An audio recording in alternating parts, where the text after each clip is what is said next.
Hi Stampers, Jackie Bolhuis from Klompen Stampers. Now you might be a little bit confused seeing this catalog that I'm holding.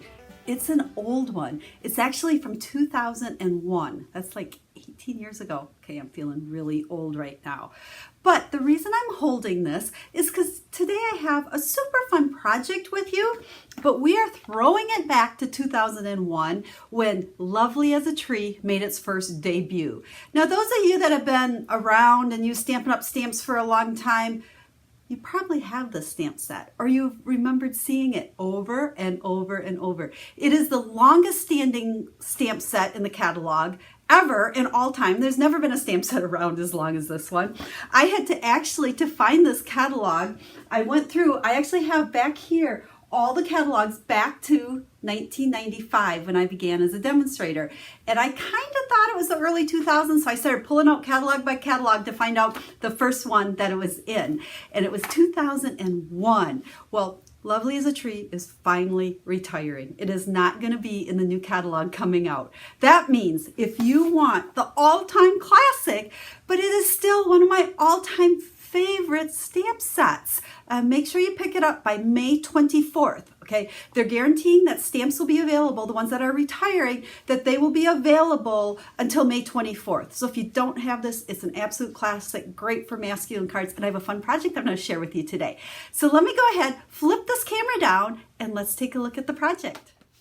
So just for nostalgia reasons, I thought, let's just take another look at this, 2001, 2002.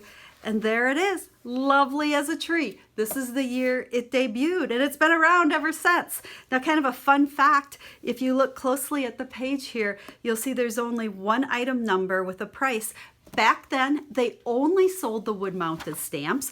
Those of you that remember, we used to have to trim them ourselves with scissors and stick them onto the wood blocks. And, you know, we've come a long way, baby, and that is certainly true when it comes to Stampin' Up! Stamps. But Lovely as a Tree, hard to say goodbye to an all-time favorite classic.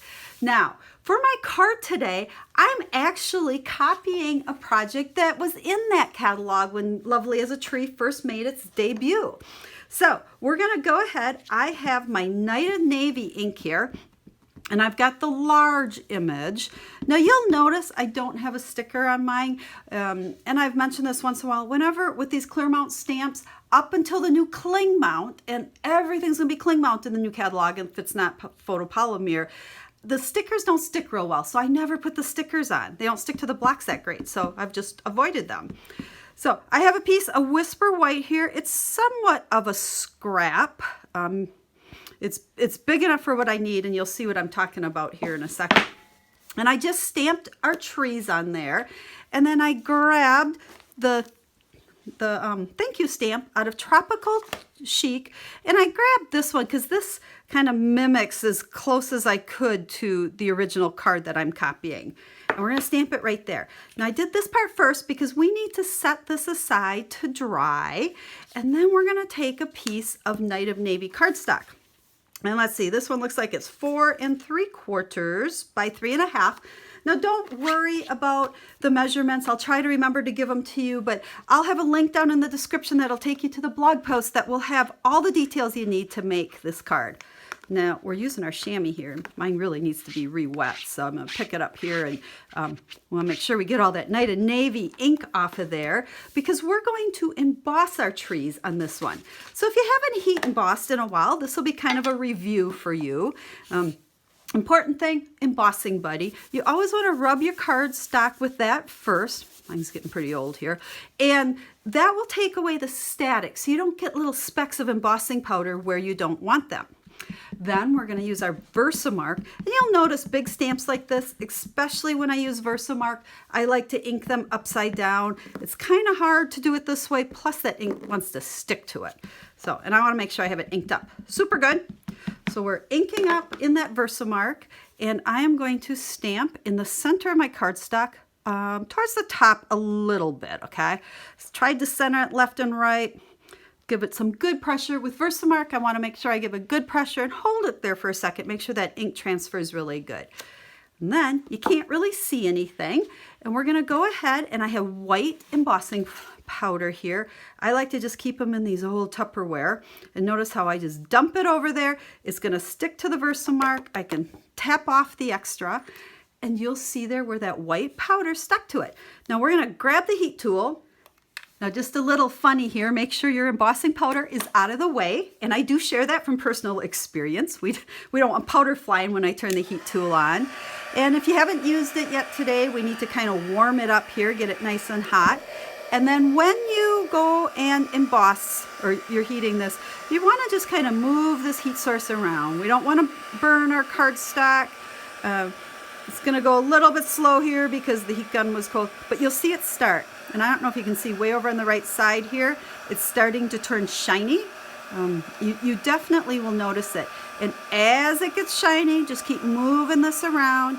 You can over emboss. Okay, once it's shiny, it's done. Move that heat source, because if you heat it too long, it'll flatten back out and it won't have that nice raised image. And let's make sure we just get all of our spots there. Okay, that looks pretty good. So let's go ahead and, let's see, we got embossing powder, I think, everywhere on here. Now let's go back to our original one here. And this should be dry. And for whatever reason, Night and Navy ink seems to take a little bit to dry. So we're gonna just kind of blot it off, make sure it's dry so I don't smear it.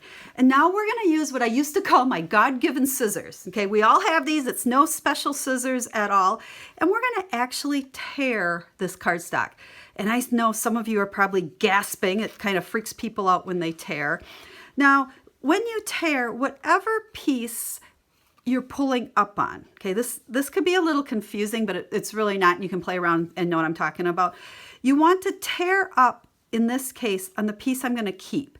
I'm going to keep the center here, but because I want the tearing, my stamping to show up right at the edge where I'm tearing. Can you see right there, as opposed to the back side? So we're going to always tear up in this case. And so then I'm going to turn it this way, because again, I want to make sure my stamping goes right up to that edge. And we're going to tear up on that one. Now we're going to take this piece, and when I lay it on here, you can kind of move it around and you'll find that perfect placement. I found that you can kind of line up some of these, the grass lines or whatever, because we're just kind of make the image continue on. So we'll use our multi-purpose adhesive, my favorite adhesive. And you know, part of it too, when I lay this on here, I'm gonna need to just slide it a tad to make sure I get it lined up in that right spot. Figure out where it goes. Give it some good pressure. We're gonna even flip it over and rub on it good, because in the center there where we have those trees that are raised up, we wanna make sure that that liquid adhesive gets in there good so this sticks on there nice and flat. Then what I'm going to do, you can see here where my piece was wider. I did that on purpose so that depending on where I stamped the blue and the white, I knew I'd have enough room. So I'm going to just go ahead and take this to my cutter, flip it over in the back, and just cut on the edges there. There we go. You can see we're nice and even. So then we're going to layer this onto a piece of soft sky. And again, I'll make sure I have all the measurements for you. Now, when you emboss, your paper tends to kind of curl up just a little bit. So sometimes when you, again, use adhesive, flip it over, give this adhesive some time to set in there. And then we have our card, and I folded it this way this time. So it is 11 by 4 1/4 for our card base. We'll go ahead and we'll stick that right on there. So we have Night and Navy and Soft Sky with a little bit of Whisper White. Again, make sure that's on there. And then we're going to just grab some linen thread. Okay, I use this so much, and we're going to go through the inside here, but I want to actually triple it. So I'm going to say, well, we want about that much. You know, this stuff is so inexpensive and you get so much on a thing. I quite often will double it, or in this case, even triple it. And then we're going to take it, go to the inside here. And since this is kind of a masculine card, instead of tying it in a bow, we're going to just tie a knot. So now you can see why I folded my card the way I did, so that I would be able to, you know, go on the inside here and get my little knot. We'll just trim these off. And there is our masculine card. Now let me show you the first one I made. I just used different colors here. We've got spruce, shaded spruce, but I did the exact same idea. And then on the inside, I just stamped a couple of leaves that are also part of Lovely as a Tree.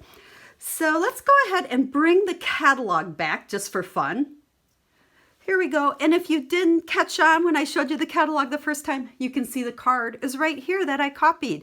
So it's also a good lesson in use your catalog for stamping ideas. And I know a lot of you have past catalogs.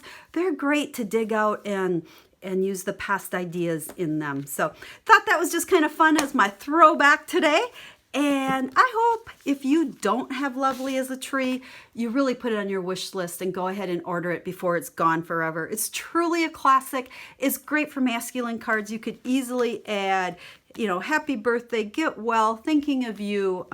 I've used this set to death. Actually, this is my second one, if we're being honest here. I had the original one in the wood mount because that's all it was offered in, and I prefer the clear mounts, so at some point I replaced it, and it was getting pretty nasty because I used it a ton. So really, this same set has been around for 18 years. It's amazing, the oldest one in the catalog. So as we say goodbye to Lovely as a Tree, I'm going to say goodbye to you today. As always, if you have any questions whatsoever that I can help you with, help your stamping quick and easy. These cards are quick and easy. I hope you like to make quick and easy cards as well. So let me know if I can help you in any way. So until I stamp again, have a stamp happy day.